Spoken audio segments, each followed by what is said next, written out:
Oke, Assalamualaikum warahmatullahi wabarakatuh. Selamat datang di video ini.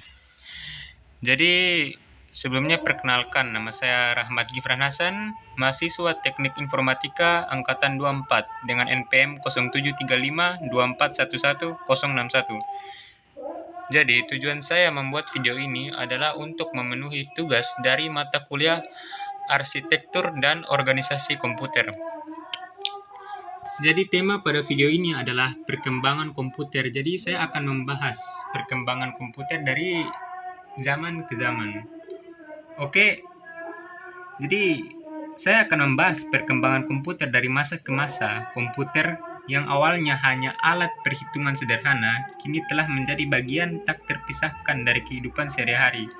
Di video ini, kita akan melihat bagaimana komputer berevolusi dari mesin besar dan mahal hingga perangkat kecil yang kita gunakan setiap hari.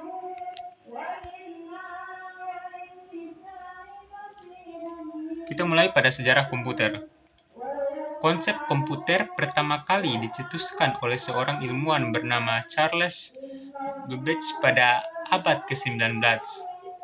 Babbage merancang analytical engine, mesin yang dianggap sebagai cikal bakal komputer modern, meskipun tidak pernah selesai dibangun. Jadi, teman-teman sekalian, pada tahun 1930-an, seorang ilmuwan Jerman bernama Cornel Zuse menciptakan komputer pertama yang berfungsi, yaitu Z3.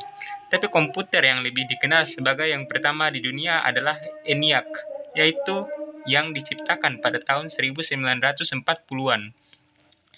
Di Amerika Serikat, ENIAC menggunakan tabung vakum dan berukuran sangat besar, hanya bisa digunakan untuk tujuan militer dan ilmiah.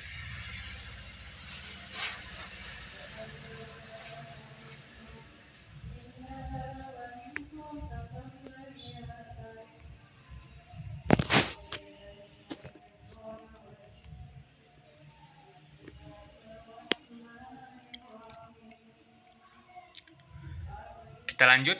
Perkembangan komputer di zaman tahun 1950 sampai 1970-an. Jadi, pada tahun 1950-an hingga 1970-an, komputer mulai mengalami perkembangan pesat. Salah satunya adalah penemuan transistor pada tahun 1947 yang menggantikan tabung vakum, membuat komputer menjadi lebih kecil, lebih cepat, dan lebih hemat energi. Selain itu, muncul komputer mainframe yang digunakan oleh perusahaan besar dan universitas untuk melakukan perhitungan data dalam jumlah besar. Komputer personal atau PC mulai muncul pada tahun 1970-an, seperti Altair 8800 dan Apple I, yang menjadi langkah awal komputer pribadi yang kini kita gunakan sehari-hari. Kita lanjut, perkembangan komputer di tahun 1980 sampai 2000-an. Jadi, teman-teman sekalian, di tahun 1980-an, komputer pribadi atau PC mulai masuk ke rumah tangga dan kantor. IBM PC dan Macintosh menjadi perangkat yang populer dan mendominasi pasar. Ini menjadi momen penting karena komputer tidak hanya digunakan oleh ilmuwan atau profesional, tetapi juga oleh individu untuk keperluan pribadi. Kemudian dengan perkembangan prosesor seperti Intel 4004 yang dirilis pada tahun 1971, komputer menjadi semakin cepat dan efisien. Selain itu, di akhir abad ke-20, munculnya internet membawa revolusi besar dalam dunia komputer, menghubungkan perangkat satu sama lain secara global dan membuka dunia informasi tanpa batas. Jadi, teman-teman sekalian, komputer modern dan tren terkini. Jadi, di masa kita ini sudah komputer modern. Jadi, hari ini kita hidup di dunia yang didominasi oleh perangkat mobile, seperti smartphone dan tablet. Komputer tidak lagi hanya berwujud desktop atau laptop, tetapi sudah menjadi tetapi sudah menjadi bagian dari hampir semua perangkat yang kita gunakan, seperti jam tangan pintar, dan televisi.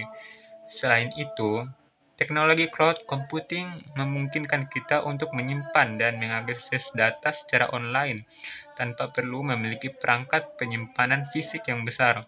Kemajuan lainnya adalah perkembangan artificial intelligence atau AI yang mulai digunakan dalam berbagai aplikasi, dari asisten virtual hingga kendaraan otonom. Tidak hanya itu, komputer kuantum juga sedang berkembang sebagai teknologi masa depan yang dapat mengubah cara kita memproses data dengan kecepatan yang luar biasa. Oke, bagian penutup, itulah sedikit perjalanan mengenai perkembangan komputer, mulai dari yang hanya mesin besar yang hanya bisa digunakan oleh ilmuwan hingga perangkat kecil yang kita gunakan sehari-hari. Perkembangan ini tentu memberikan dampak besar dalam kehidupan kita, baik dalam pekerjaan, pendidikan, hingga hiburan di masa depan. Kita mungkin akan melihat inovasi yang lebih luar biasa lagi. Oke, jadi teman-teman sekalian, terima kasih sudah menonton video ini. Semoga video ini bermanfaat dan memberikan wawasan baru tentang teknologi komputer. Sekian dari saya, Rahmat Gifran Hasan. Wassalamualaikum warahmatullahi wabarakatuh.